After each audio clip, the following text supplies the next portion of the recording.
To think these two beautiful ships could have been the next generation of Star Destroyers in Sidious's 1,000-year empire.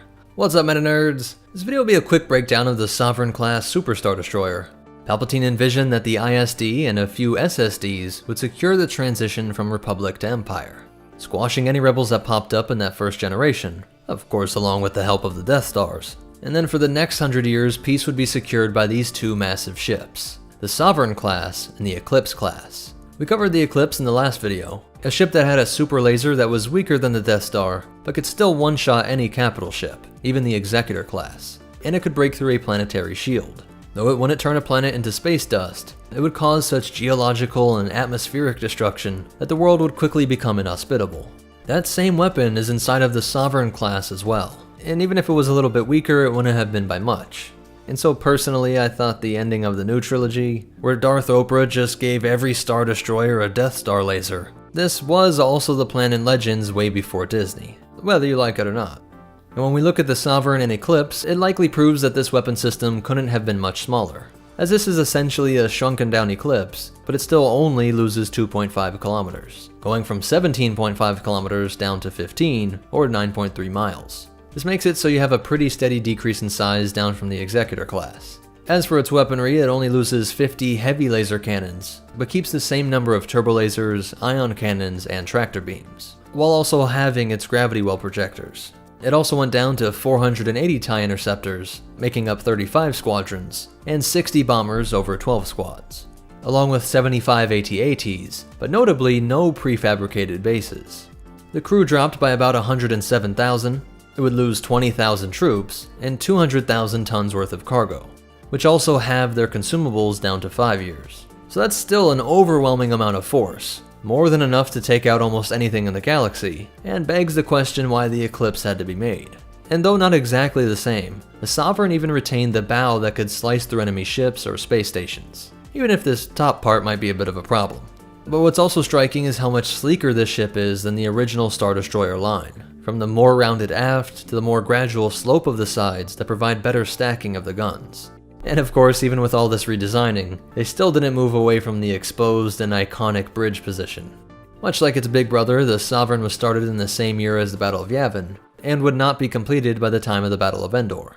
But unlike the Eclipse, it did not go on to have any epic adventures. The only way we even know about the Sovereign class is because the Rebel Alliance captured the Imperial Handbook. And despite mentioning both of these next-gen ships, General Carlos Riecken didn't believe either of them had any hope of becoming a reality. He was half right. While the Eclipse would terrorize the galaxy for a brief time, even though the Kuat staff was able to get the Sovereigns over to the secret shipyards of Biss, they were still never completed. Though at least 3 got so far along that they got individual names: the Autarch, the Despot, and the Heresiarch. So I know this is a shorter video, but a lot of people wondered what exactly the Sovereign was. It's a ship that was so potentially important. In an alternate timeline, this would have been the ship that ensured Imperial rule across the galaxy, and the main capital ship standing guard against extragalactic threats. We cover so many ship works of arts and all of their awesomeness, that I wanted to make this short video explaining what exactly the Sovereign was, and what went wrong with it. Why it may be a ship that you might have heard of, but now you understand why you don't see or hear too much about this ship, even if it was awesome on paper. The only behind the scenes fact is that it was first mentioned in the Dark Empire sourcebook, and then in the Imperial Handbook and the Essential Guide to Warfare. And shout out to Unusual Suspects over on DeviantArt. He really brought this ship to life, because before that there was only this single image, even though again it was planned to be such an important part of the future of the Empire. If you like this video, be sure to leave a like and comment. It really does help with the YouTube algorithm. And subscribe if you want to see more. But most important of all, remember, some economics teacher on Naboo must have really convinced a young Palpy that a galactic economy runs on shipmaking. And the Force will be with you. Always.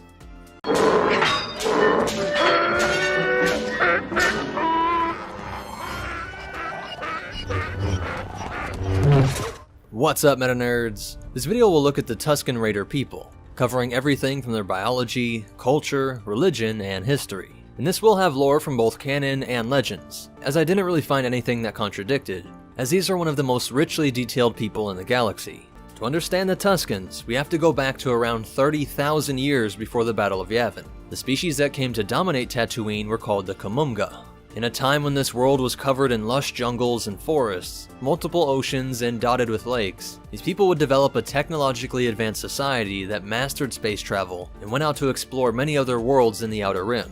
With this spread into the stars, they were discovered by the Rakata, the master race of the galaxy in the era of 25,000 BBY, who manipulated countless worlds and countless species to all serve their will, in their dark side-fueled attempt to mold the entire galaxy to serve them. The Rakatans' infinite empire would track the Kamunga to Tatooine, invading and enslaving this entire race. But these were a hardy people, and they attempted to overthrow the Grand Masters of the galaxy, and were successful for a time, but ultimately this revolt would permanently devastate their homeworld. The Rakata decided to give up the fight, but before they left, they executed a complete orbital bombardment that burned away all of the greenery, evaporated almost all of the surface water, and altered the very atmosphere of Tatooine. From here on out, it would be the desolate, sand dune world that it remains today. However, this was not the end of the Kamunga. They anticipated this advanced species would bomb their world into oblivion, and moved much of their population into the deep cave systems. Over the millennia, these people would evolve and diverge to become the Jawas and the Gorfa. The Gorfa would form into tribes, and then spread out across the surface as a nomadic society. This period would be recorded by their shamans as the time of the Long Walk. Now, the Rakatans had biologically engineered the human race, along with several others, and many Coruscanti biologists believe that they may have used the Kamunga as the template, developing humans out of these people. Though this is still a theory, but what is certain is that by the time they evolved to become the Gorfa, they could not interbreed with humans. There are still no official depictions of what they look like under these suits and headgear. In fact, there are some conflicting depictions. Anakin once had a nightmare where he saw one with a broken mask, showing the side of its face and the mouth circled with sharp teeth. But there was also a group called the Grave Tuskens. They were taken from Tatooine and pressed into mercenary service for a Dark Jedi, and would retain none of their traditional garb. Here we see that they have a very humanoid appearance mixed with a lot of feline features. So the terrifying version envisioned by Anakin could have just been dreamt up based on his fears of these people. Interestingly, it is believed that they do not have the capacity to become Jedi, which is pretty rare for a sentient species. There were those like Tahiri Vila and Sharad Het who are incredibly strong with the Force, but they were simply raised by Tuskens. They were not genetically a member of the species. The practice of adopting orphans was common throughout all Tusken Raider tribes, having no concern for one species, but their ethic. This often came in the form of babies and young children that survived raids, with the general rule being that most teenage and older settlers would all be killed during these attacks. But the young ones were seen like an asset just like anything else that could be taken and used to grow the size and power of a tribe. This may sound brutal, but to the Tuskens' credit, most that were raised by them came to prefer to stay in this lifestyle, even when given an opportunity to escape back to more galaxy-typical societies. This culture of adoption and warrior ethic made a lot of people compare them to the Mandalorians. And we see that some Mandos at least felt very comfortable with these people, speaking their language and relating to their traditions. One thing that they certainly had in common with the Mandalorians of the post-Imperial era is that they never took off their headgear. The only place they would ever take it off was in the privacy of their tents. The first time a couple would see each other's flesh would be on their wedding night, and then again only during childbirth, though this too was carried out in the privacy of your family tent. If even the slightest piece of flesh was exposed at any part during your lifetime, they would be expelled or executed depending on the laws within that tribe. Something that morphed from being a practical concern of avoiding the harsh sun and sandblasting, becoming enshrined in the culture as a sort of religious practice of covering. Someone seen to be careless with something as important as their covering was one who did not understand what it took to survive, and thus would lead to the death of themselves and the entire tribe if that mindset spread. This traditional garb differed for both males and females, while children, called Ulia, had this sort of covering until the age of 15. At this age, they would attempt a rite of passage, being not official members of any tribe until this was passed. If they were successful and became an adult, they were immediately paired with a mate, upon which they both got their gender-specific outfits and carried out a blood exchange, mixing the female and male's blood with that of their banthas, as each member of the tribe had their own bantha since childhood. These people would learn to get the most out of every resource they could get their hands on, and this led to a mastery of wildlife. The womp rats were hunted, turned into leather, and their tusks used as ornaments, while the mastiffs would be a Gorfa's best friend, used as sentries at camps and as reptilian hunting dogs, though these were not owned by every home, seen instead as a sign that you were powerful within your tribe. But each and every Gorfa had a bantha since they were a child. and it would become their main form of transportation, but also in life providing everything from milk to warmth, and in death providing the leather and bones used to construct their tents. This tent was called an urya, and would even incorporate thin pieces of wood, a material that rose up seemingly like magic, as a sort of gift from the gods, being the remnants of the forest that once covered Tatooine, and which were dislodged from the ever-changing sands and frequent seismic activity. But the animal they could not conquer was the crate. Tribes would be forced to keep tabs on every crate within their land, monitoring their eating and sleeping cycles, which eventually developed into the practice of offering up large animals like banthas to placate this beast, to keep this dragon sleeping. And in this way, the Tusken population could be seen as a keystone species. This practice was unknown by the settlers, but it was this practice of keeping the crates satisfied and isolated in their caves that helped to make Tatooine a much more safe place to live, perhaps allowing for Tatooine to have become as developed as we see it. Even if it is still sparse and inhospitable, it would have been a whole lot worse without this Tusken practice. As we see, when this greater crate was on the loose, it could devour entire towns if it wanted to.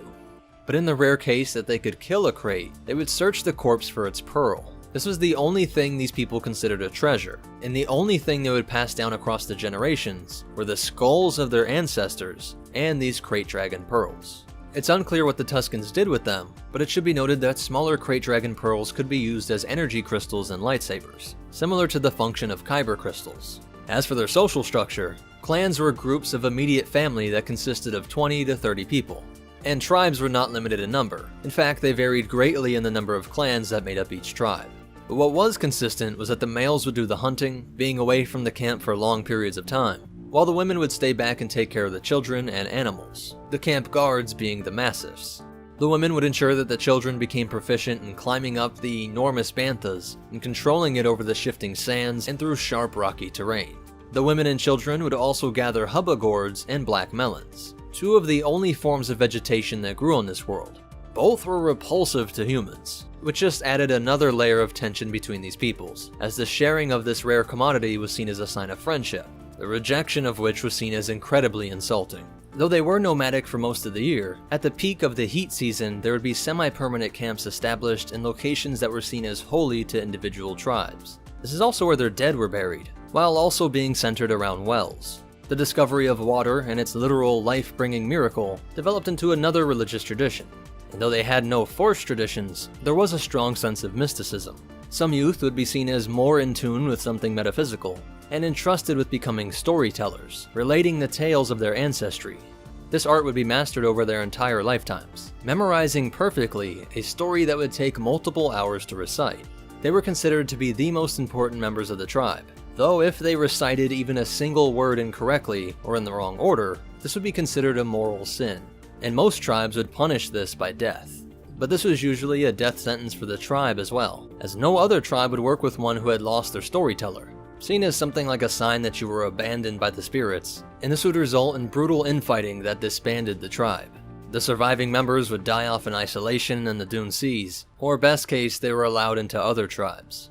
By the year 4000 BBY, this story accounted of their transition from being spacefaring to domination by the Rakata, who they called the Builders, and involvement from Kamumga to Gorfa.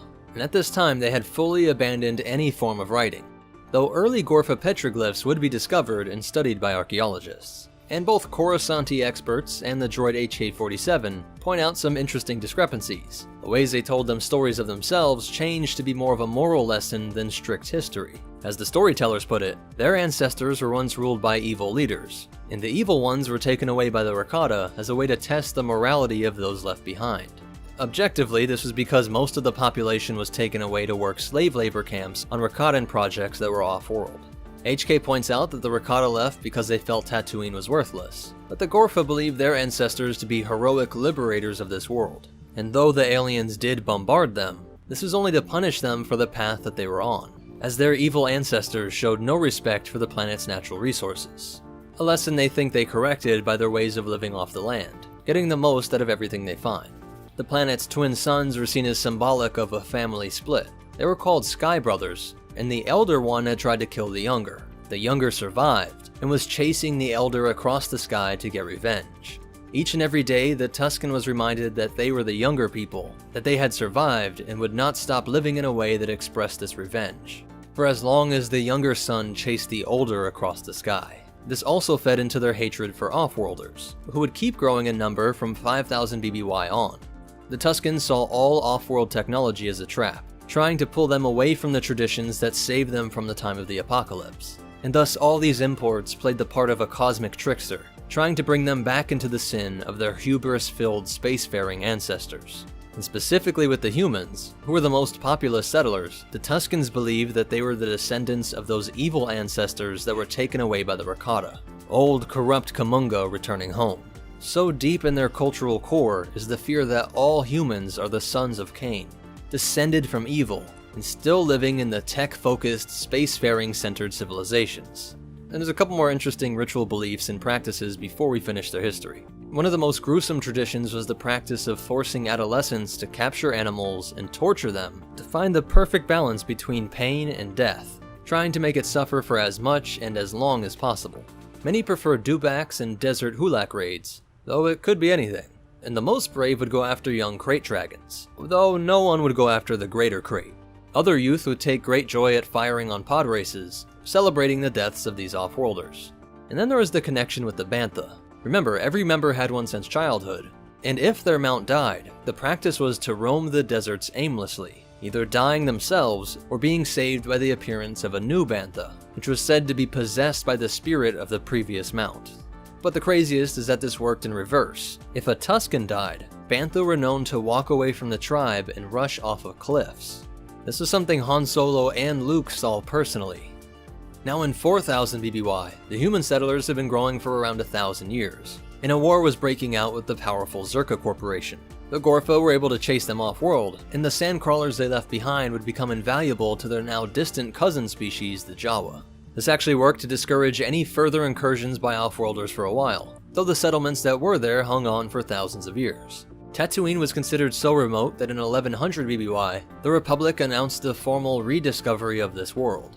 And by around 550 BBY, a Republic researcher called Alkara would manipulate both sides into a never-ending war. He was a member of the Bureau of Ethnicity and Socialization, and he was able to embed himself with a tribe of Sand People.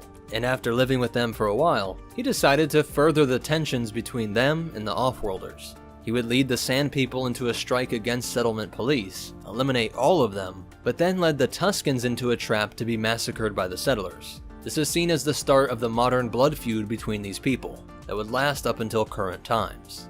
When a wave of new settlers came in 100 BBY, the settler city ship, the Dowager Queen, was raided shortly after establishing Fort Tusken.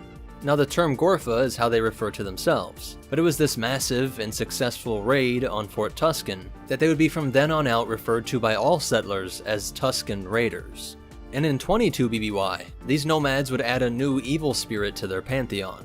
In just the latest of raids on settlers, they had captured a woman named Shmi Skywalker. The traditional blood rite would be carried out, the process of painfully torturing a victim for as long as possible, but a demon appeared and slaughtered the entire tribe. The unique weapon that was used and the thoroughness of the executions frightened the tribe that discovered the carnage, and word of it spread to every tribe on this planet, shaking the Tusken Raiders to the core, seeing it as a sign that the spirits may have been punishing them, a rebuke of something the Gorfa had done. And to appease this demon, the village became the site of ritual sacrifices. Everything from food, valuable goods, and even human captives was sacrificed to the spirit at this location in an attempt to feed the hungry ghost, a sort of metaphysical mirroring of their practice with the greater crate dragon, keeping the evil satiated so that it doesn't go out looking for more Tuskens to devour. And so that's it for the complete breakdown of the Tusken Raider species, but you definitely want to hear these cool facts and behind the scenes stuff. One of the most iconic species in all of Star Wars was not included in the first draft of A New Hope, and in the second draft they were Imperial spies that came in the form of an entire platoon that was sent to hunt Deke Starkiller, the name for Luke Skywalker at that time. Various versions of Tusken society have been in a lot of different games of the decades, some seemingly to conflict, but the lore amends this by stating that Tusken tribes vary wildly, and the sound for Tuskens was based on donkey braying sounds, though most people think they sound more like sea lions.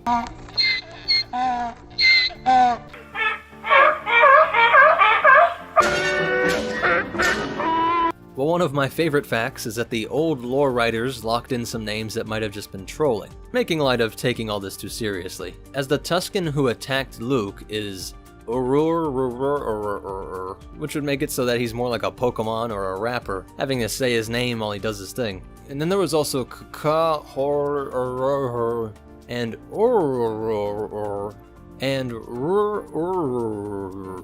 Now there are also a ton of real-world references to ancient Arabia, with a long history of raiding each other and the also nomadic people like the Bedouin, while the storyteller position seems to have been influenced by Hinduism, where the Vedas would be memorized word for word exactly, and would take around 4 hours and 18 minutes to recite, and they held that the exact pronunciation was also crucial, as the vibrations produced by pronouncing their words was what was seen as holy and had to be retained across the generations. I don't know if this is over-romanticism, Hindu experts please comment below, but from what I've seen, most modern scholars do think that this oral tradition worked, and retained the Vedas nearly perfectly, even down to each syllable, for thousands of years before they were written down. In The Mandalorian, we see a sign language used, which was developed by a cast member that is deaf, which is also a reference to a lot of tribal cultures that use a form of sign language when hunting. So I think this made a lot of sense with the lore, if not something that was already a part of the lore somewhere that I just missed. To end it, I want to mention a canon story involving an interesting dream by Luke. In 34 ABY, while on Ahch-To, he had a dream of an alternate reality where he ignored Princess Leia's message. He stayed on the homestead and lived on Tatooine for the rest of his life. In the dream, he jumps 20 years into the future to find that Anchorhead had nothing left of the Tusken people, besides their bones that dotted the deserts. And though Luke would have been raised to fear these creatures, especially in this dream scenario where he just lived the life of a typical settler, he said that when he realized that they were extinct, all that was left was just these bones in the sand. He felt a deep sadness at the loss of these people. A really interesting and strange story, so please comment what you think of that down below.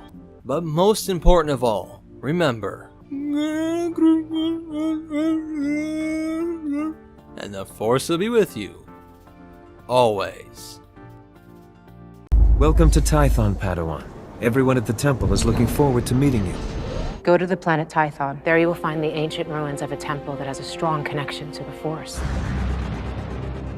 What's up, MetaNerds? This video will be a complete breakdown of one of the most important planets in all of Star Wars, especially for the Jedi Order. There have been a lot of things from this world that have been slowly incorporated into the new canon, so I will include everything from legends and canon, in chronological order, and stressing the impact of key events. Just be sure to look out for the canon tab on screen if you care about that distinction. So let's head to grid coordinates L10 on the galactic map, within the deep core. Its sun was Tythos, and it had two moons, Ashla and Bogan. As Tython had an incredible natural connection to the Force, much like what we've seen with Dathomir and its connection with the dark side, Ilum's abundance of kyber crystals, or the living Force planet that was the font of the midichlorians. These three celestial bodies form something of a Force trinity. It is often believed that Ashla represents the light and Bogan the dark, but that oversimplifies the earlier Force worshippers' understandings of these moons. Tython represented balance, and if one was seen to be focused too much on only the light side of the Force, they would be sent to Ashla, but not because they aligned with the light, but because from this moon they would look out and see only the ominous Bogan. The opposite is also true. Those delving too deeply into the dark would be forced to stare out on the shining light of Ashla. From one, you only saw the other. From Tython, the point of balance, you could more accurately perceive the Ashla and Bogan, the light and dark. This acted as a sort of naturally occurring metaphor. Exiling the practitioner to the moon of their dominant aspect showed them that from that perspective, they saw only the opposite, equal in size and influence, and just as timeless. And we see that over 20,000 years later, there were beings like the Bendu that still upheld this belief, believing that the Jedi and Sith had forgotten this original understanding. Jedi and Sith wield the Ashlar and Bogan, the light and the dark. I'm the one in the middle, the Bendu. And curiously enough, the Jedi Order that would emerge from these original Force practitioners on Tython still had this relic of this belief in their phrases, even if they didn't live by it. Bring balance to the Force, not leave it in darkness! To these later Jedi, balance had kinda lost its meaning, and came to be understood as absolute aversion to the dark side, which rejected the whole symbolic significance of Tython, as the Force nexus that was the anchor point upon which the equally legitimate and necessary light and dark orbited. And even more evidence that the Jedi still knew of this celestial trinity was that when Ahsoka went into hiding after Order 66, she took the name Ashla. But these were concepts of the Jedi, who we will talk about in great detail in a second. But to get the full context, let's head back to somewhere around 100,000 years before the Battle of Yavin. Tens of thousands of years before the Old Republic was created, a still unknown species of giants constructed enormous ziggurats and pyramids all across this Force-soaked planet. These structures are all that remained of this original, presumably native population. But the Gree would arrive in 36,453 BBY.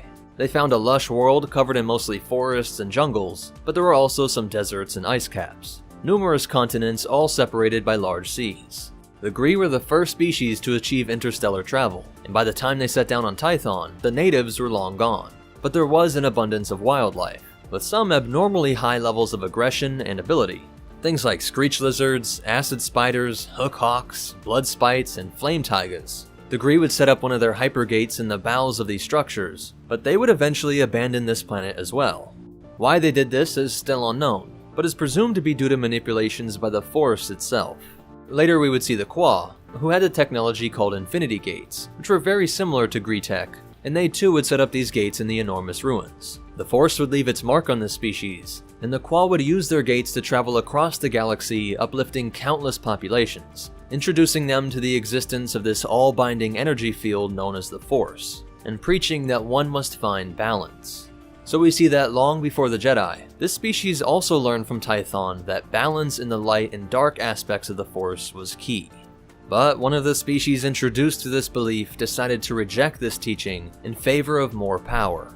The Rakata would come to draw exclusively on the dark side of the Force, and seek to destroy their superiors and put an end to their benevolent missionary work, replacing it with what was called the Infinite Empire.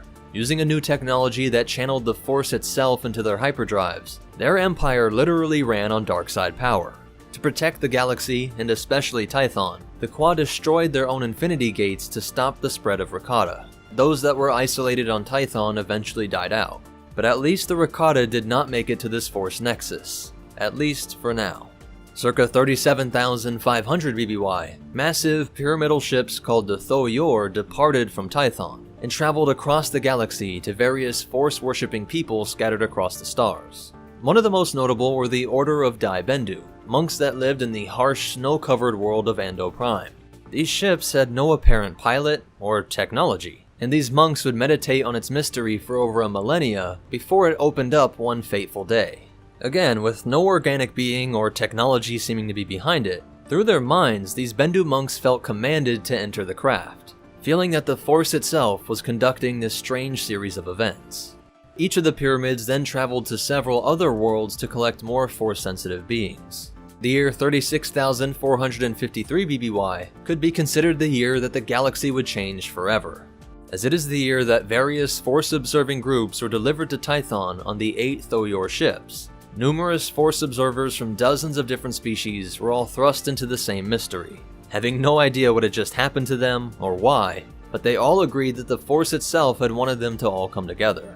Each of these 8 ships encircled a large central Tho-Yor that floated above a stone monolith, but their arrival brought on an enormous Force storm, the skies consumed by dark clouds and powerful bolts of lightning, followed by earthquakes and tsunamis. Each contemplated the meaning behind this, thinking it may be showing them how much destruction could be wrought if their combined Force powers were ever to go astray, a warning of what would come if this community lost control. The 8 craft then shot out to different regions to release their passengers. It would take roughly 1,000 years for all of these Force observers to unify, and when they did, they agreed on a code, and decided to call themselves the Jedi Order. Jedi being a word that meant mystic center in the language of the Dai Bendu practitioners. They had set up 8 different temples around each of the Tho-Yor, dedicated to different aspects of the Force, while that larger one located at the monolith they were first brought to was called the Temple of Balance. And it was this Jedi Order that set up the Ashla and Bogan meditation mentioned earlier. In 36,019 BBY, they would construct their first Jedi Temple, where they both studied the wisdom of their various Force traditions from these different groups and species, while also trying to understand the mystery of this planet. As Jedi Master Dila John Marola put it, quote, "Never forget that we were brought here. Tython is a planet rich in the Force, but it is also a place of mystery, unknown to us, existing here for eons before the Tho-Yor arrived. Its age is deep, its stories deeper." They would also discover that the physical characteristics of this planet would change due to perturbations in the Force. Force storms were still breaking out on occasion, something they realized was due to shifts in the balance of the Force in the galaxy. And Padawans would have to travel to each of the continents across a 2-year journey to all 9 temples. Over the millennia, these Force wielders would reproduce and create a large society and ports for trade. But it quickly became clear that outsiders that were not Force sensitive would start to go mad, eventually leading to biological failures as well. And the Jedi realized that this was true of their own offspring as well. Though Force sensitivity does have strong heritability, there was an ever-growing number of children that did not have this connection, and thus needed to be moved off of Tython. And when the major city of Aurum was destroyed by a Force storm, this sparked what was called the Second Migration, a complete removal of all non-Force sensitives from this Nexus world. Their solar system contained 8 other worlds, and each would be populated by these Tythons. And then as those worlds became more populated, more Force sensitives would pop up there. And when this happened, these children would be brought to Tython, which was a reunion with some long-lost relatives, as still at this point, this solar system didn't have a lot of outsiders from the galaxy at large. Almost 100% of the populations of this solar system were still the descendants of those original beings brought in from the Thoyors. But as these other 8 worlds would grow in strength and power, there came to be a resentment for those on Tython, those weird mystics that occasionally stole your kids and forbid others from visiting. A female Twi'lek named Hydia would rise to unite crime syndicates on these worlds, and eventually unify a great force under the title of the Despot Queen. She would launch an invasion of Tython, saying to her followers, quote, "The Jedi say, there is no ignorance, there is knowledge. But they are ignorant of your lives, your struggles, and their superiority blinds them. They say, there is no fear, there is power. Yet in their power they are smug, and I will make them fear me." This was in 25,805 BBY, and her war would lead to the deaths of millions of her troops, along with thousands of Jedi, marking the first time that these Force-observing monks would step into a military role, in defense of the world that represented the Force's place of balance in our physical universe. But things were about to get even worse. Just 12 years later, the Rakata would finally find Tython, after 10,000 years of searching for the Qua's most sacred Force Nexus world. At this time, the Infinite Empire was becoming degenerate. The constant tapping into the dark side was corrupting the Rakata, killing them off as the Force struck back. Much like it would during the era of the Sith Darth Plagueis, who posed such a threat to the Force itself, such a potential for mastery over midichlorians, that the Force spawned the Chosen One into existence to destroy the Sith. Similarly, the Rakata were seeing that the Force itself was their enemy, and thought that by conquering Tython, by accessing the old Infinity Gate at the core of its central temple, perhaps they could conquer the Force, control the legendary Nexus. The first round of attacks would see their Flesh Raider troops thrown against the Jedi, and they would be pushed off-world at first, only to regroup and strike back at Tython. The settled worlds had put aside their differences and joined forces with their old Jedi enemies, and lay in ambush on the moon Ashla, but the invaders detected them, leveling entire cities and the destruction of their allied fleet. The fight would come to the surface of Tython, and this conflict would result in the creation of the lightsaber. The Rakatan forces used a device called a Force Saber, which channeled dark side energy through an artificial crystal. The Jedi found a way to produce a similar weapon by drawing light side energy through a naturally occurring crystal. This conflict would also show us that at least one Jedi, Tasha Rio, did come to fully understand the role of the Thoyor, by becoming one with the Force inside of one of these pyramidal craft. After stepping into the blue energy, she says, quote, "I am one with the Force again, one with Tython, one with the Thoyor.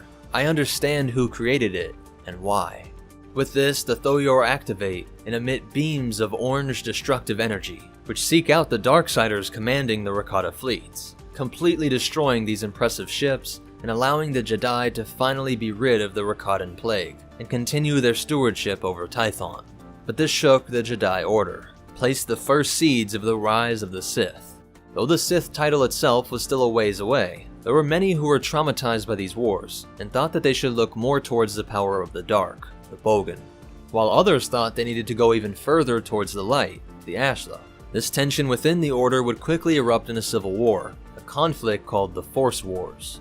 These people were split, and those who felt the Ashla was the true path decided to call themselves the Jedi, and established a High Council and warrior knights. But one of their High Council members was being drawn to the dark, backing the Bogan minority, and setting up a military presence in the Thoyor Temple of Knowledge. Not a Sith in name yet, but this dynamic would plague the galaxy from here on out, originating from Tython's Force Nexus being knocked out of balance. My colleagues wouldn't listen. I spoke of strength, they cowered.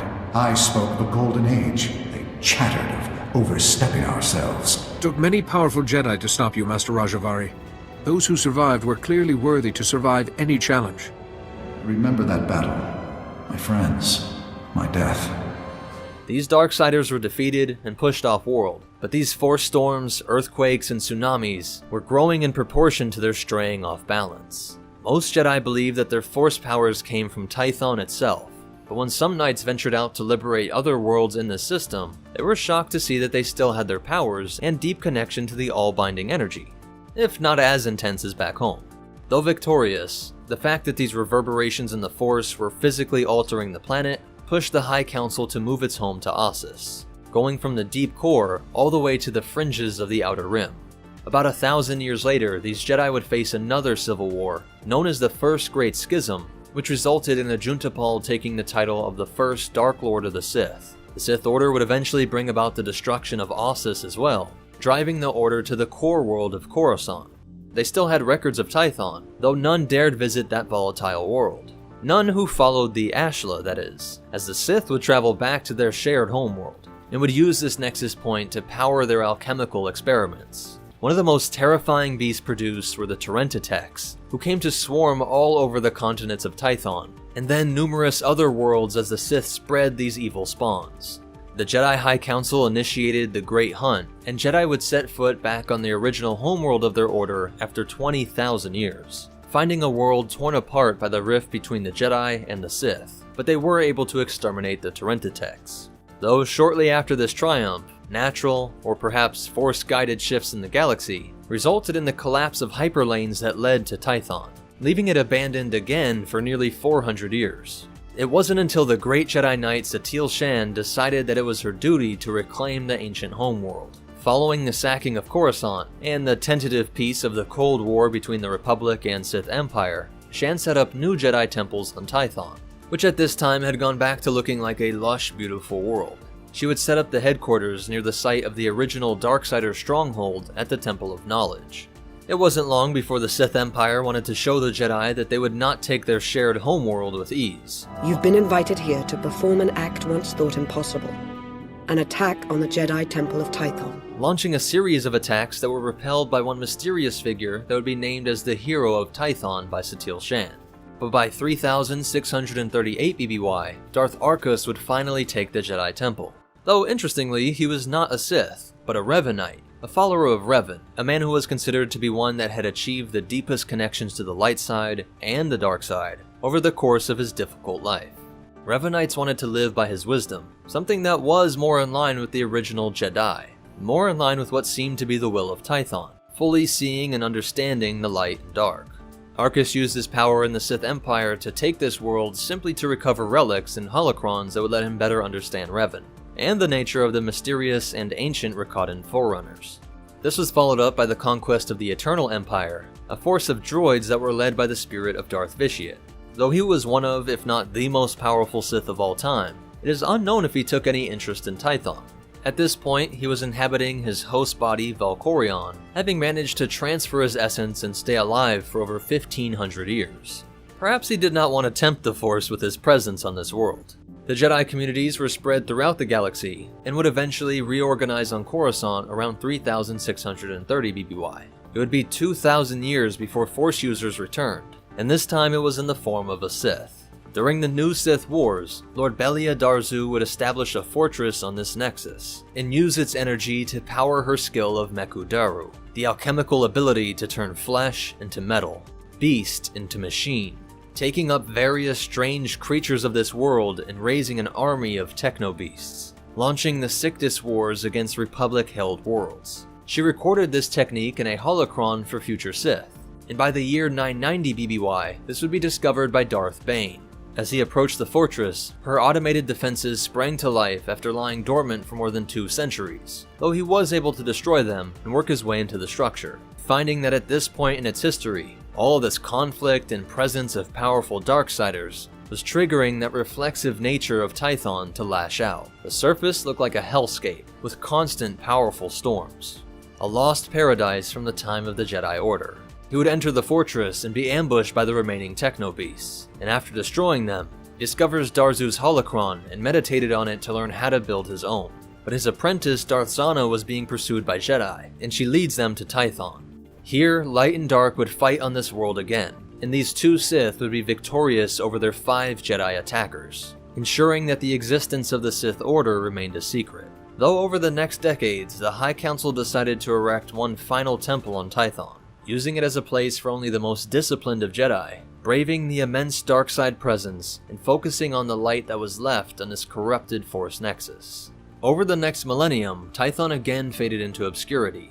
If the High Council knew of its existence, they never spoke of it openly, though deep in the Jedi archives there were still records of its tumultuous past.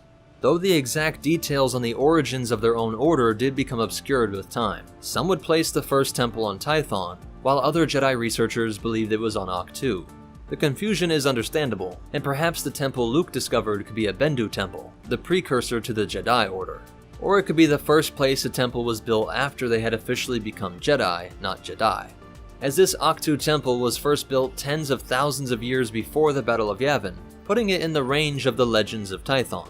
We are also told that the Jedi of the Clone Wars era gave Tython an almost mystical aura, saying that if one could make the journey and brave the Force storms, they could discover fantastical hordes of holocrons and data cards, containing all sorts of ancient wisdom. Though for all we know, none of the Jedi of this era dared to go here. But Darth Vader and his accomplice Dr. Aphra would dare to set down on this cursed world. In 3 ABY, she would lead the Sith to this legendary planet, arriving at an ice cap. The site was called the Martrium of Frozen Tears, a structure that was made to house the relics owned by noble Jedi who gave up their lives for the Force.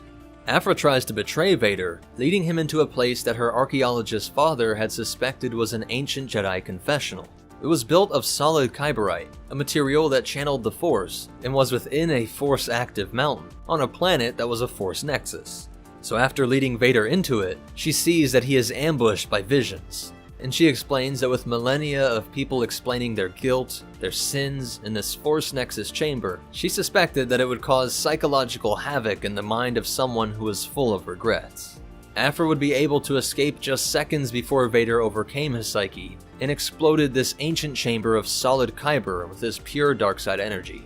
By 9 ABY, we see that Ahsoka Tano was well aware of the significance this planet had in the Force, likely spending a good amount of time exploring this nexus point, just like she explored the darkside world of Malachor. And when Din Djarin arrives, we see that Tython was again becoming a lush world, always reacting to the state of the Force in the galaxy. Hopefully this is a sign that the light was rising, with the ancient Jedi sites, older than the Republic itself, still in working order, still acting as a physical connection to the energy that binds all living things together, uniting all Jedi across space and time. So that's it for the complete breakdown of Tython in canon and legends. But you definitely want to hear these cool facts and behind the scenes stuff. Tython is set up like a metaphor in a ton of ways other than just the moons. Things like the Flesh Raiders and tons of violent native species, and areas like the Gnarls that were so densely covered in brush that it took months for the Jedi to clear, are all there so we can infer something about the Force, that it wants us to be strong and diligent. It wants you to come here to meditate on the glory of the Force, but that doesn't mean you should be weak. You will be attacked and killed off by the wildlife if you are not strong, and if you do not work to preserve your achievements, they will quickly be swallowed up by vegetation. The Jedi of around 4000 BBY found enormous compounds and series of bridges and roads that took months to reveal, a warning that this too would become their fate if they did not find a way to preserve their achievements. As if the one thing the Force wanted you to be afraid of was your physical weakness, which would allow evil to dominate, and entropy, of order going to disorder. There are a ton of things that have come back into canon, most recently with the Mandalorian show, but also there's a ton of similarities with Palpatine's hideout on Exegol. The first thing I thought when seeing this was it might be a Thoyor. Of course there's a ton that's still different, but I wouldn't be surprised if that was the intention. Tython was first introduced in 2007 in the novel Darth Bane Rule of Two. The Bane trilogy is one of, if not the best Star Wars books ever written. I go back and forth between them and Darth Plagueis being the best, but in that book we learn that the Jedi Order started here, which was also confirmed by the Old Republic game in 2011. Though Luke is now saying in canon that Ahch-To was first. In-universe, even in canon, there is debate over where the true original site is. And I hope you see that even in Legends, you could see one debating over whether or not the Dai Bendu's original temples, the Jedi's temples, or the Jedi's temples should be considered the very first one of this order. So it's cool that there's both in-universe and out-of-universe debate on this. And we get the most details from the Dawn of the Jedi comic series.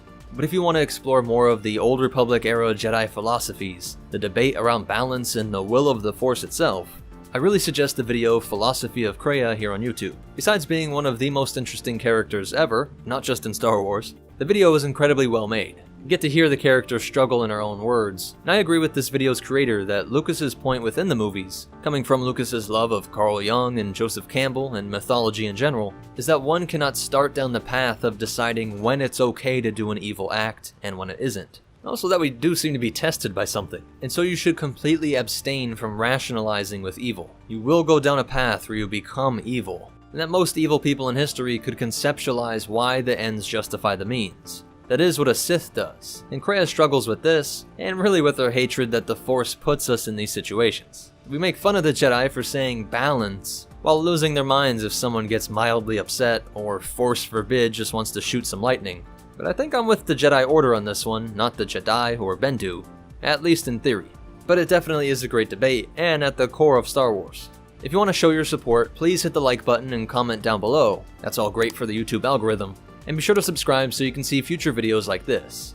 But most important of all, remember, always check and see if the Force is in balance before heading to the surface of Tython. And the Force will be with you. Always. Eli stared at Thrawn, thinking back to the campfire stories of his childhood. The tales had spoken of Chiss unity and military prowess. Never once had the stories talked about them exiling one another. What's up, MetaNerds? This video is going to cover every bit of lore on the Chiss species in both canon and Legends. When something is mutually exclusive, I will put a Legends or canon tab on screen if you care about that distinction. A lot of the detail will come from this most famous of Chiss, but we also get plenty of accounts from other species who interacted with the mysterious blue-skinned outsiders. And by the end, you'll see just how important the Chiss species are to the entire galaxy. In effect, being the people that keep the demons of the deep from emerging, from breaking the surface, breaking out of the unknown regions to the parts of the galaxy we're more familiar with. How they are the leaders of this sort of parallel dimension, only coming through to spy on other civilizations, and hoping to work with the Emperor in his fight against an ancient evil that Lord Sidious himself had only caught glimpses of, but which he knew was far greater in power. As you'll see in this video, the Chiss are all about absorbing as much information as possible in the most efficient manner. To start this tale, we need to go back to around 100,000 years before the Battle of Yavin, when the Celestials were designing the galaxy. The Celestials, beings like the father, son, and daughter found on Mortis, once manipulated everything from the placement of stars and planets to the creation of new species, planting them across the galaxy, and even constructing enormous craft for various roles over the ages. Most Coruscanti researchers believe that the Celestials created the human race, either on Coruscant or that they were moved to this world at some later date. Though some theories believe that they were created by the Rakata, there's more pointing to the Celestials, simply for the fact that they are the true original masters of the galaxy. And even though the Rakata made a bunch of humanoid species like the Zabrak or Twi'lek, this human shape was there first, and is seen in countless species across the galaxy, linked to their shared creator in the form of Celestials. Now, genetic studies done by both Imperial scientists and those within the Chiss ascendancy show that they are genetically very similar to humans. They concluded from this that the Chiss were the long-lost evolutionary cousins of humans. But it's also the possibility that they were created by the Celestials separately, that perhaps this shared genetic code may point to the Celestials working from a base code template, something like you might do with a computer code for a website or video game, reworking some elements for this new project, but not building a completely new code from scratch. Why this distinction matters is because of how the Celestials disappeared from the galaxy. You see, their mastery did not just extend to matter, but even into a multiverse. The only Celestials we ever see are on Mortis, which is not in our dimension. As we saw during the Clone Wars, two ships could appear to be in the same spot in the normal galaxy, but the Jedi had been pulled into this other dimension with the Celestials. We're at the rendezvous point awaiting your arrival. Where are you? Sir, we are at the rendezvous point, and there's no sign of you on our scanners. Oh, come on. That's impossible. In the celestial civilization's golden age, they came into contact with an interdimensional being known as the Nal Nal. Accounts from this come to us from a being known to the Chiss as Waru, another interdimensional organism that may have come from the same original dimension, as both were gray ooze, shape-shifting creatures that were bent on consuming life.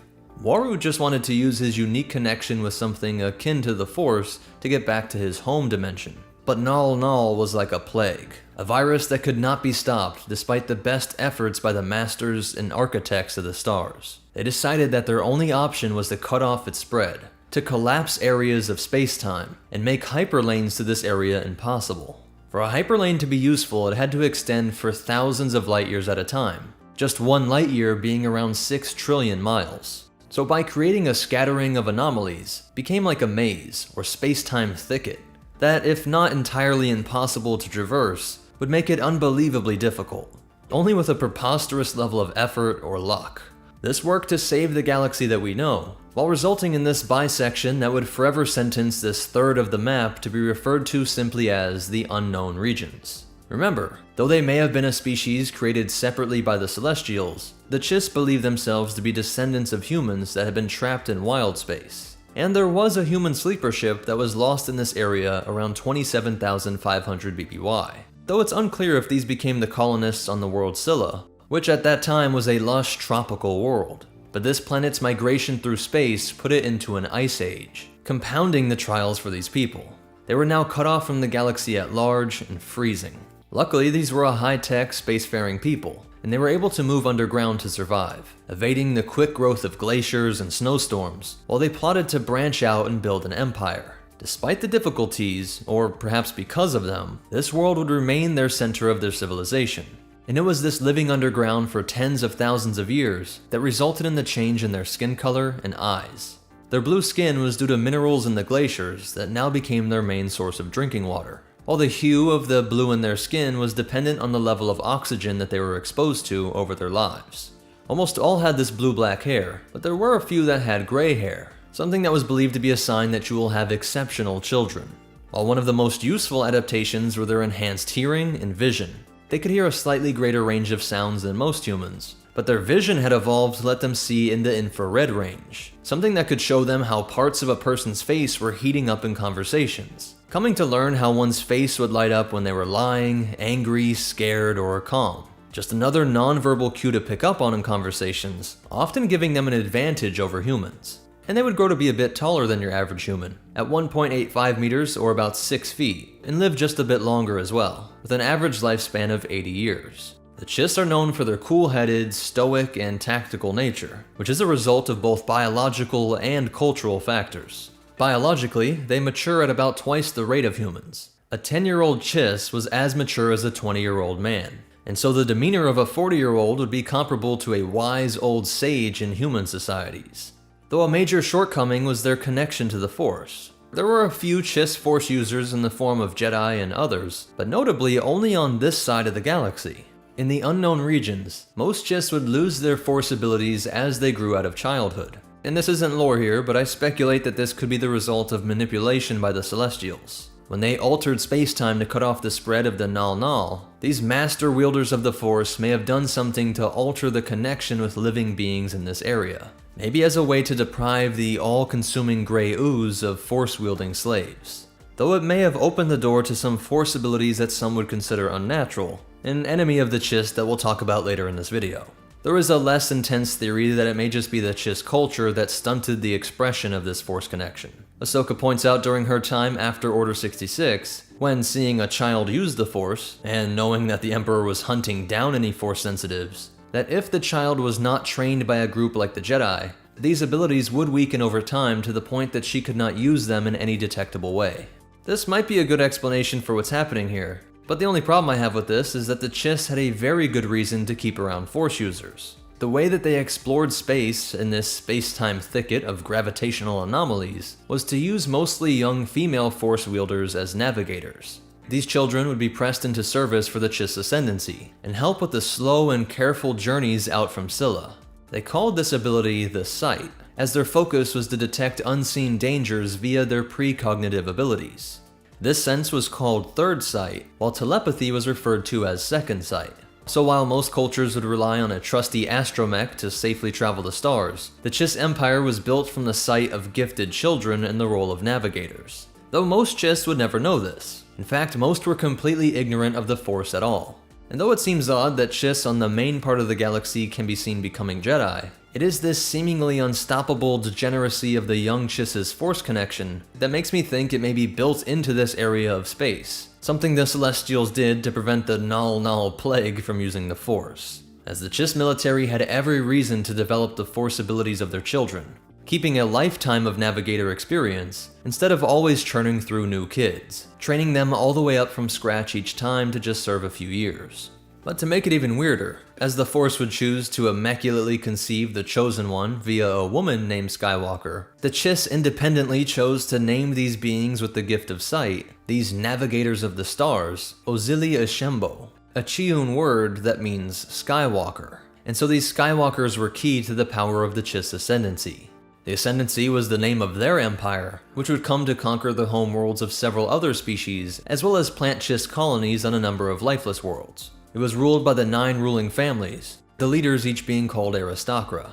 It should be noted that some later researchers during the New Republic era believe that these ruling families came to power after winning a civil war during that dramatic climate shift when Scylla was entering its ice age, a war that saw about half of the population eliminated.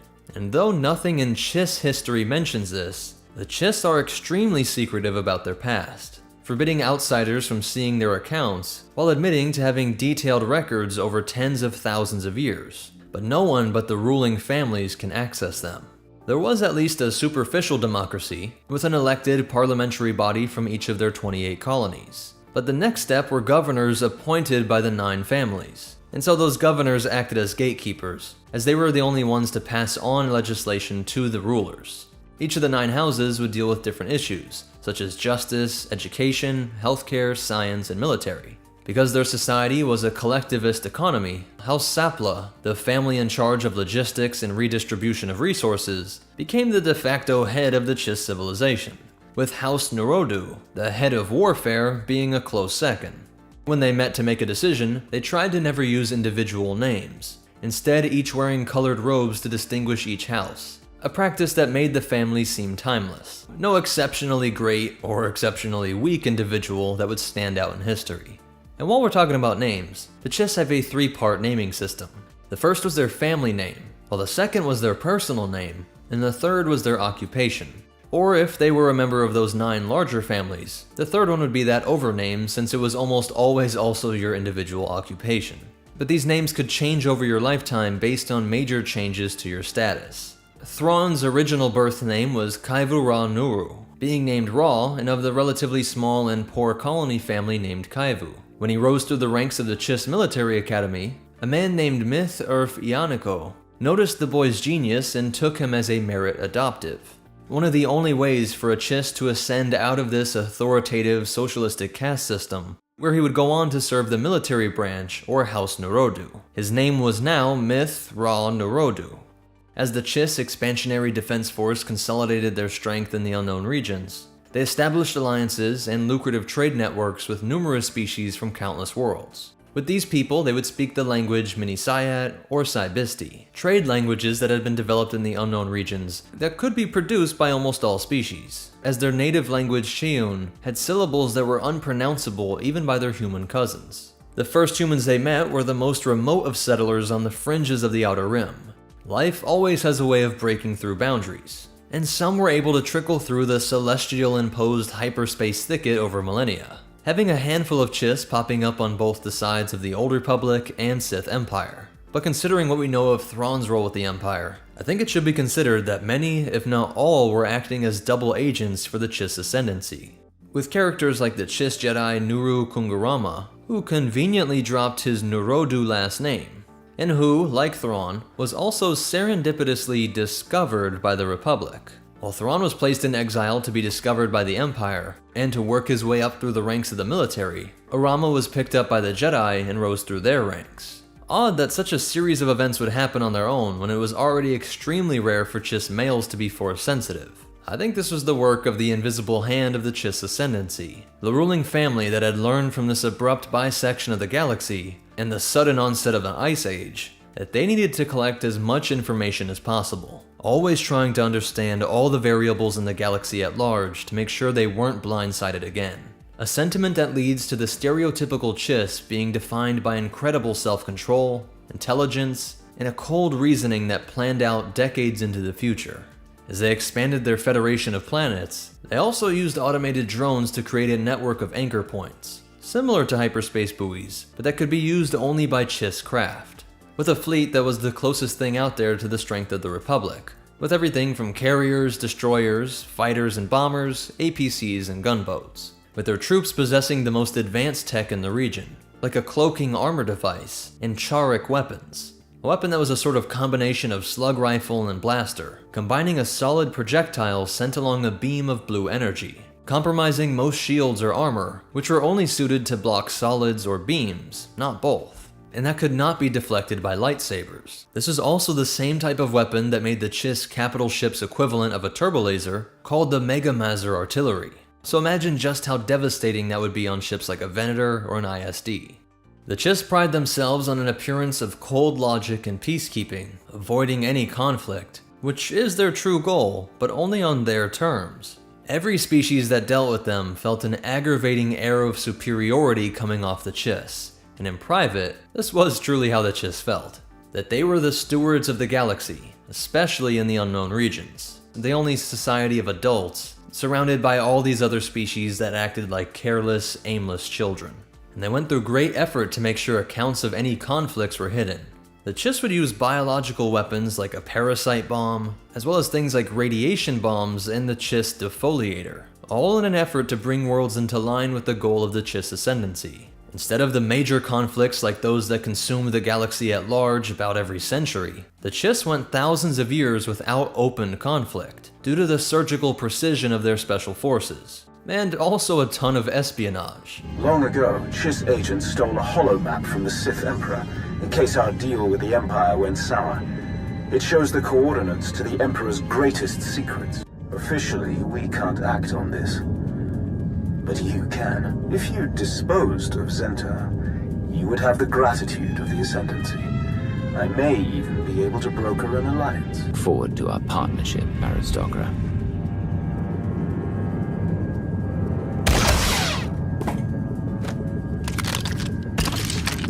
The Ascendancy thanks you. By around 4000 BBY, we see multiple Chiss in the service of the Old Republic and Sith Empire, as mentioned earlier with individuals like Thrawn and Kungarama, who infiltrated the Empire and Jedi Order. When the old Sith Empire tried to conquer the Chiss, they gave up without a fight, seemingly to be resigned to the role of a vassal state. They traded goods and even offered up military advisors and equipment, all in exchange for being able to retain their autonomy. Knowing how powerful the Chiss actually were, and how nearly impossible it would be for the Sith to maintain a campaign against Ascendancy space, with that hyperspace thicket being worse than Russian winters, I think it's reasonable to assume that the Chiss wanted to give aid to the Sith Empire. The Empire was essentially demanding to have Chiss spies in their midst, and to use Chiss technology against their rival superpower, the Republic. What better way to learn about these two superpowers outside the unknown regions? And proof that the Chiss were not at all conquered was in Zero Station on the planet Hoth. Somehow, they were able to keep the location of this base a secret even from their Sith allies, though they did put it to work to provide intel alongside other Sith installations on this icy world. This is a top-secret Chiss Ascendancy installation, self-sufficient, running in parallel with the above-ground outposts. Paranoia at work. But our paranoia paid off. So again, we see that even others were aware of just how cautious the Chiss people were. The psychological and cultural remnant of those unforeseen disasters that formed their species tens of thousands of years ago. If you noticed, the only Chiss that other species are meeting are either those that were serendipitously discovered, or military representatives sent out from the CEDF. And as you should expect with this species, this was of course by design. Even within the unknown region, no one has ever had direct contact with Chiss civilians, at least no one that ever survived or documented it. This was a combination of their view of cultural superiority, but also just another layer of precautions, as the military was an incredibly well-refined machine, with each and every action approved by the Council of Superiors, Every interaction the Chiss had with an alien species was according to their plans. They could not risk the billions of variables that would enter the calculations if civilians were engaging outsiders, getting in feuds or romances that could drag them into a whole web of alliances that the Historicas could not control. By the year 1000 BBY, Lord Khan's Brotherhood of Darkness discovered a group of Chiss in the unknown regions, and were able to convince a legion of them to join their forces on the planet Thule.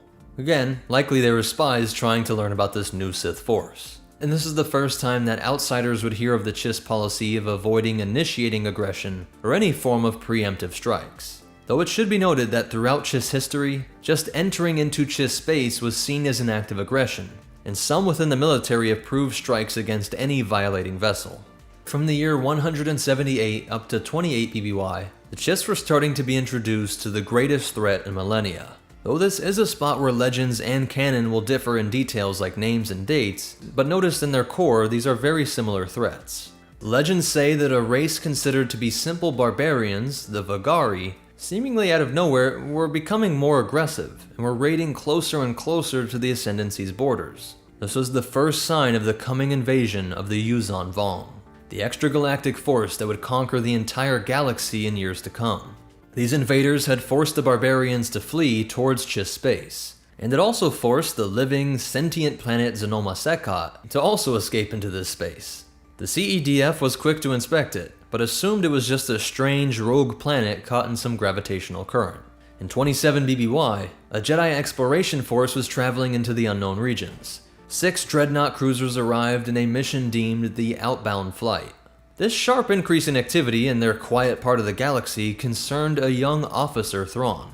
While his superiors were working on the construction of an enormous fortress installation with hopes to defend Ascendancy space, Thrawn urged them to abandon the policy that forbid preemptive strikes. They refused, but when his fleet was discovered by a Trade Federation vessel that was trying to engage the outbound flight, he took the battle to the alien forces, eliminating the vastly greater force through his remarkable tactics. He ordered the Trade Federation flagship to be kept intact, and boarded their strange vessel, where he would meet with a close associate of Darth Sidious. The robed figure explained over a holo that he was aware of the Yuuzhan Vong threat, something that was so great that it would require an incredibly powerful, unified galactic military to oppose it. Sidious was currently working towards that goal, and was impressed with Thrawn's ability to take down this larger Federation force. Thrawn understood that he was acting in the spirit of preservation of his species, the Chiss identity to take up the mantle of stewardship of the galaxy by being a strong enough force to face the evils spawned up by this cruel universe.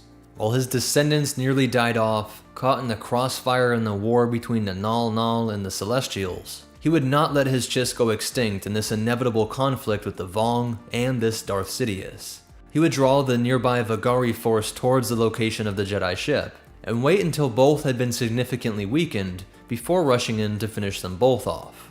Nearly 50,000 Republic personnel were killed, but the Jedi back on Coruscant never knew the details, expecting that Outbound Flight's mission to explore the unknown regions only ever had a very slim chance of success, assuming that they were likely destroyed by these space-time anomalies. But for this rejection of their non-aggression policy, Thrawn was exiled, whereupon he would be discovered by the Empire and eventually rise through the ranks, Sidious remembering this competent blue-skinned alien. While during the Clone Wars, this was along the time that Kungarama was discovered by the Republic and raised in the Jedi Order, and Sev Ronstan claimed to be abandoned by her people and intended to become a Sith Lord, finding her way to Count Dooku to become one of his dark acolytes and even a general of a droid army. And her lover was becoming a prominent bounty hunter. Again, we can't confirm that they were all spies, but notice that the Ascendancy would have infiltrated the Republic/Imperial military, Count Dooku's acolytes and CIS military, as well as the criminal underworld.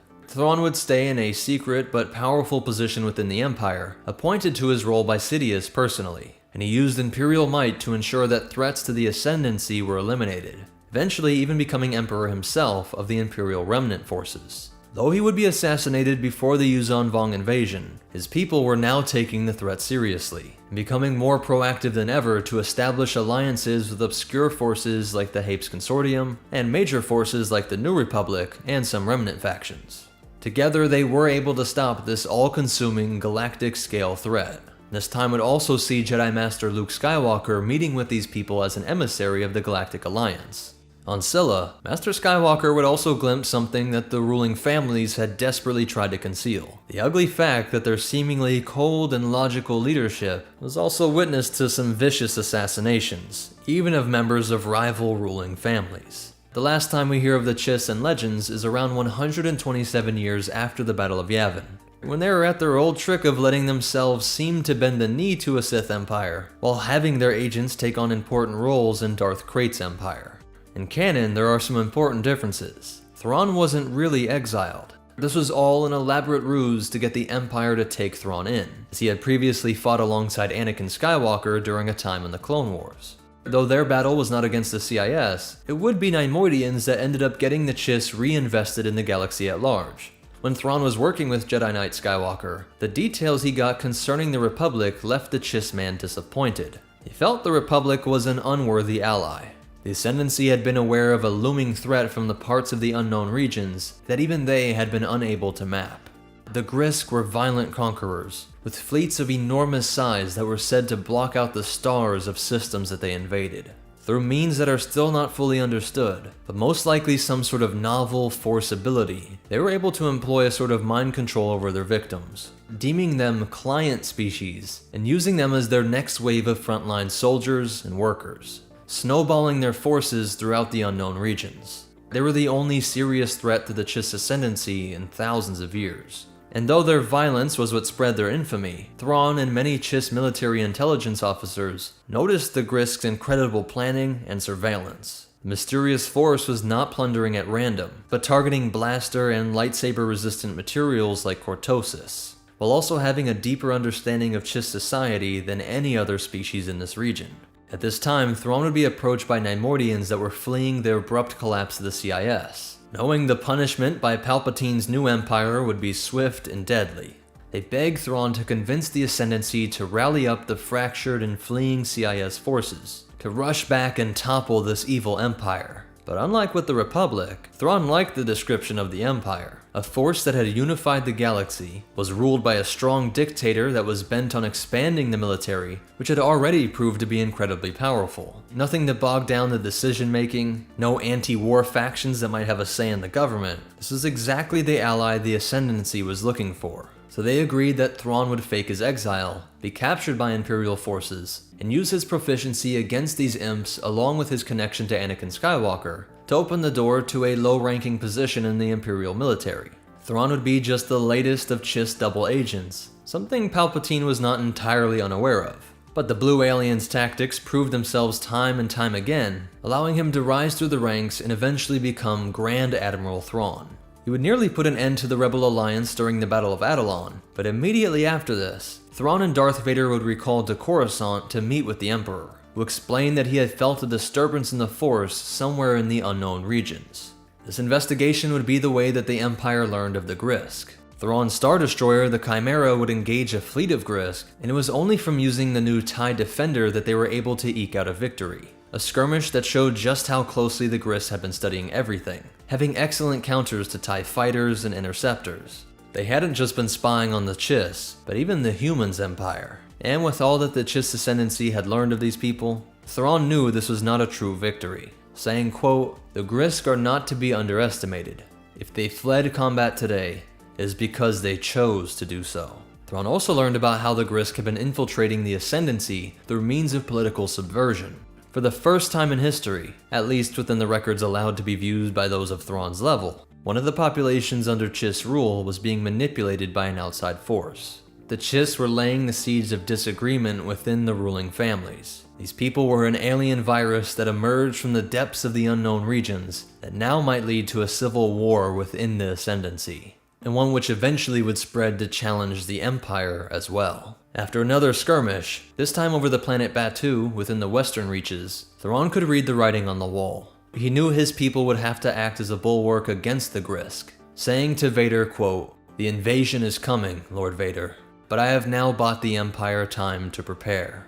Thrawn believed that this species posed an existential threat to life in the galaxy. All might become mind-controlled slaves to the Grisk, and he knew that this fight might mean the end of his civilization. but that the Chiss species' only hope for survival was to build up this strong empire on the other side of the rift. A rift that separated these blue-skinned, red-eyed people from their distant human cousins. These peoples, a Chiss-led empire and a human-led empire, would have to unify in this inevitable battle.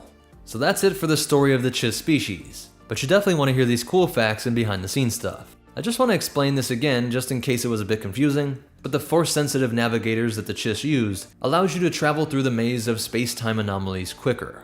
I worry people might have been confused how there was any travel past the rift caused by the Celestials, but it wasn't that it was impossible, just incredibly complicated. For example, the Skywalkers, or Ozili Ashembo, cut travel time from what should be months down to just days or even hours. So it could be done by others, it would just take an incredibly long time.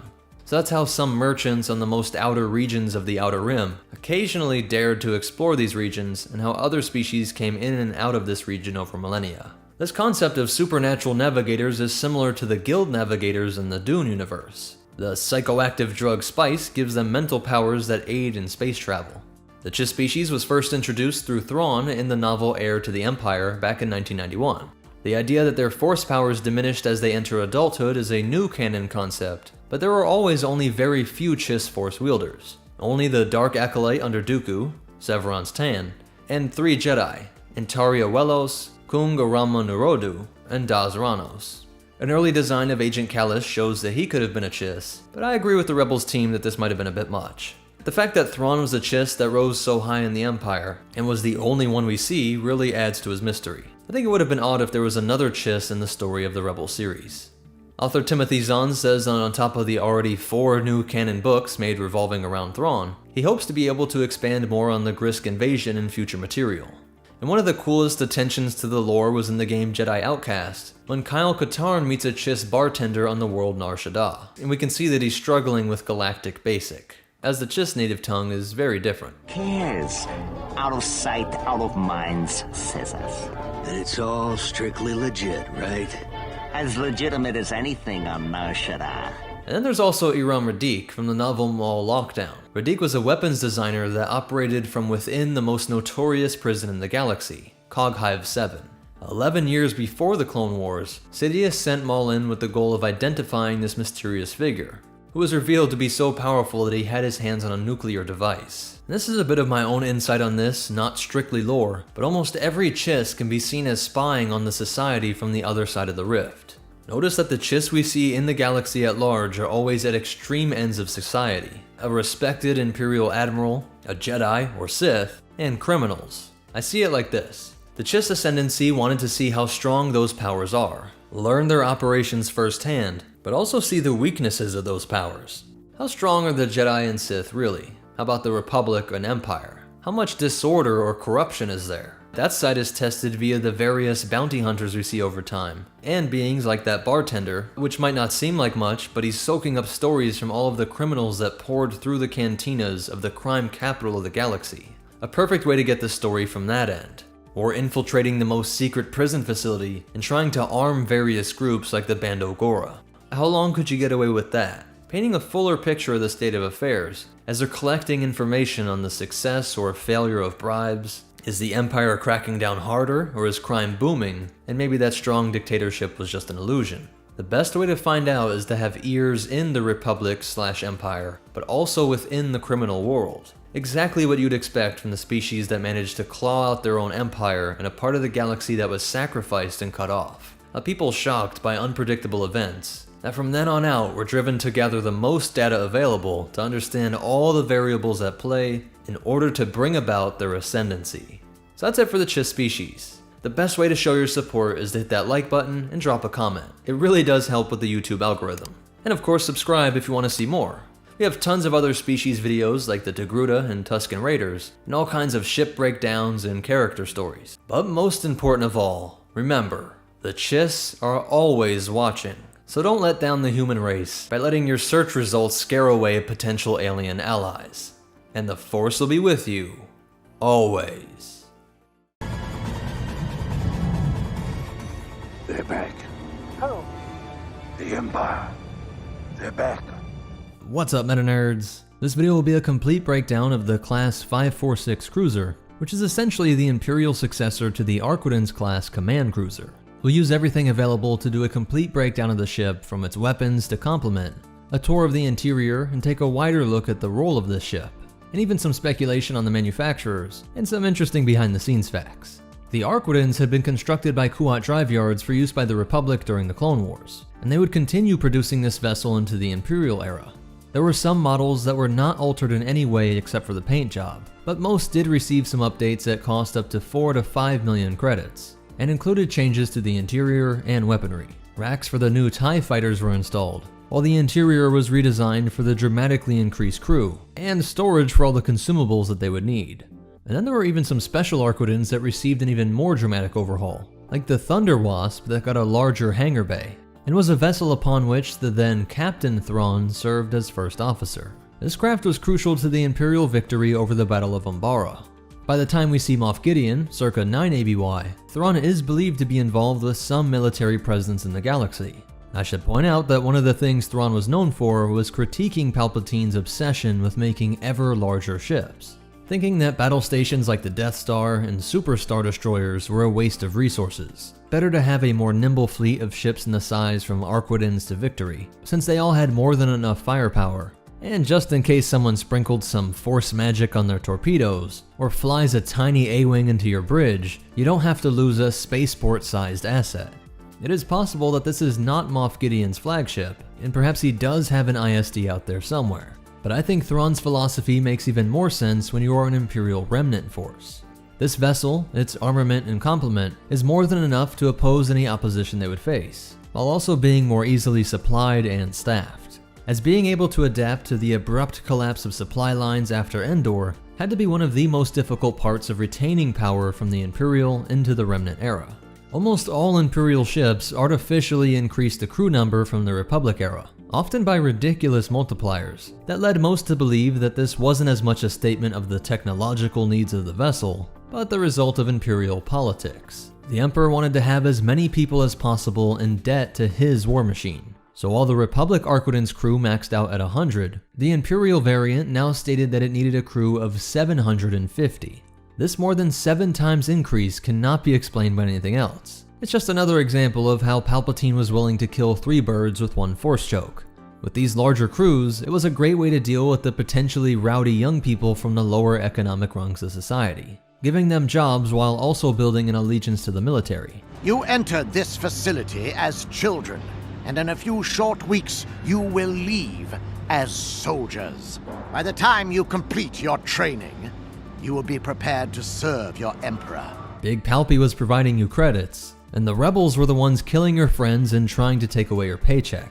But of course, once those rebels proved victorious over Endor, these bloated crews had to be cut back. And though there are no official numbers for the crew sizes of the Class 546 cruiser, it's safe to say that it would have been a lot closer to that 100-man crew. As for the changes in weaponry, like we saw with the larger capital ships from the Venator to the Imperial Star Destroyer, there was a decrease in pure offensive and destructive capabilities, and an increase in things like tractor beams and ion cannons, reflecting a change in enemy from hordes of powerful droid fighters and CIS capital ships to the sneaky and fleeing rebel hit-and-run vessels. No more heavy port and starboard quad laser cannons, but it did retain the 4 launch tubes for missiles or torpedoes, and the dorsal and ventral pair of twin light turbo lasers, while adding a tractor beam projector for trying to detain rebels.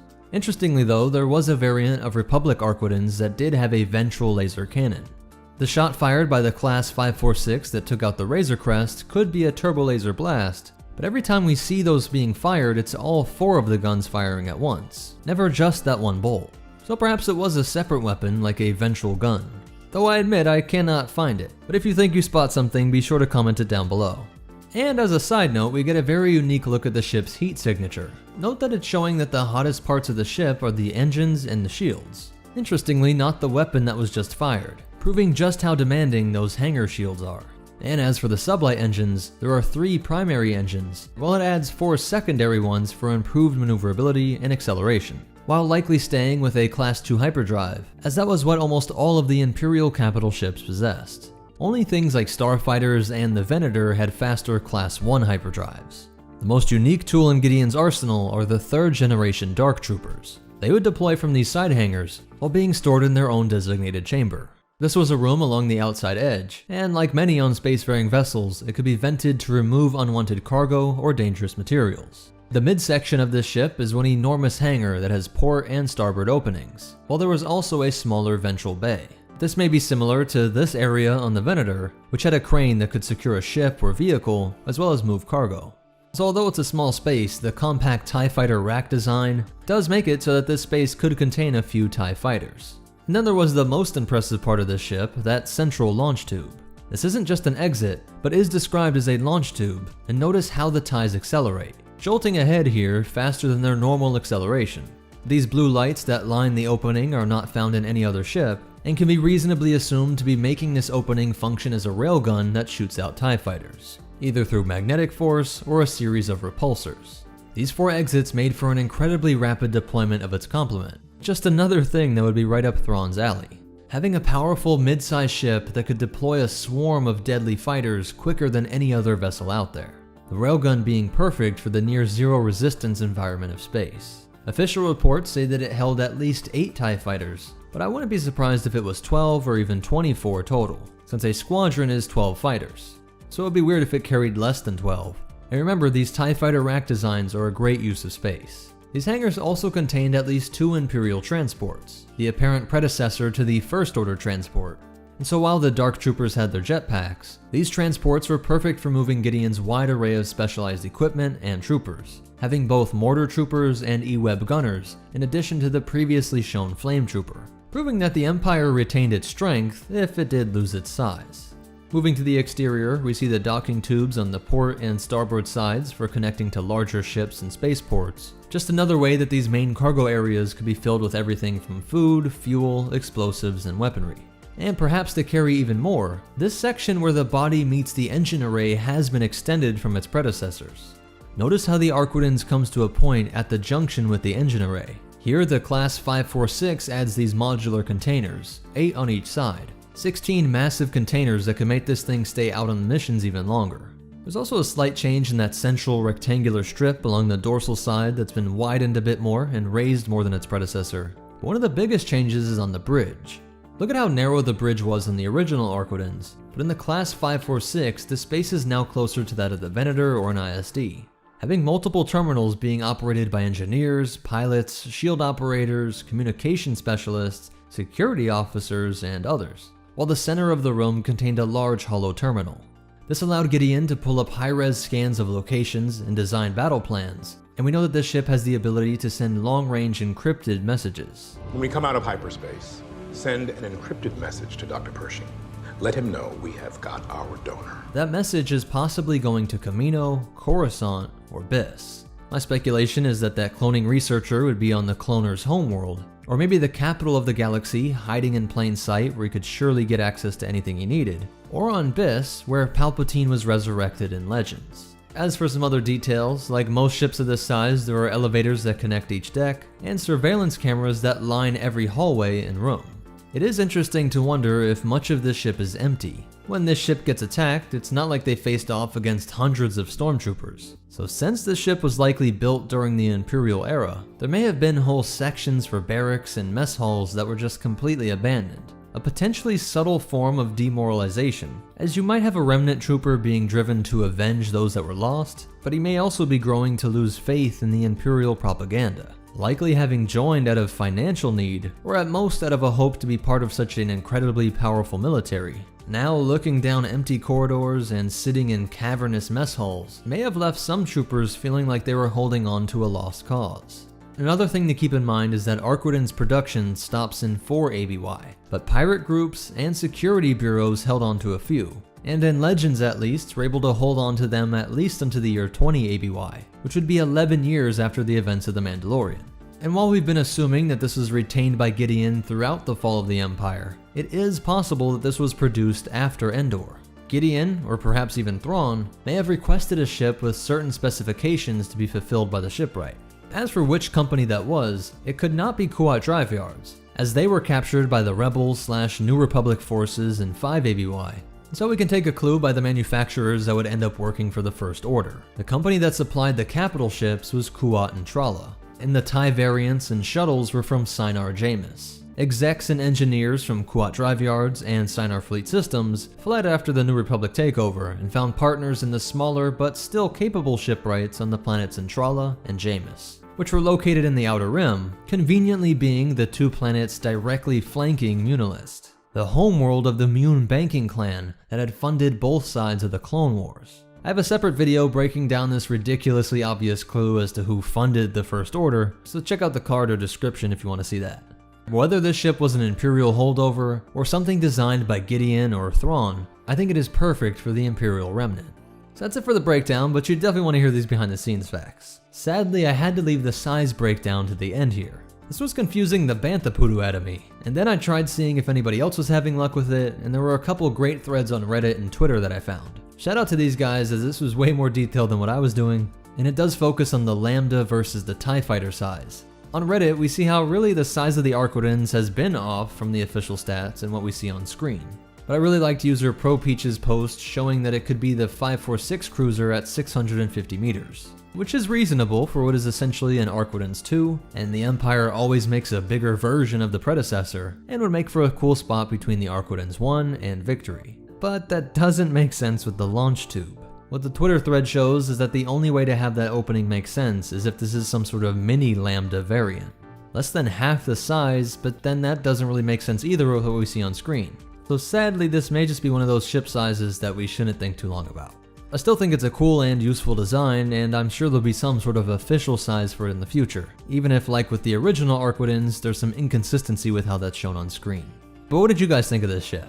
Did you like the TIE Fighter railgun idea? And do you think a ship like this makes more sense for Remnant forces than something like a bigger Imperial Star Destroyer? And what do you think about this maybe not being Gideon's flagship, that maybe he has a larger fleet hidden somewhere else? Let me know in the comments down below, and leave a like if you like this video, as liking and commenting are the best ways to show your support, since they really do help promote the videos on the YouTube algorithm. But most important of all, remember, cool factor always comes before stats, and the Force will be with you, always.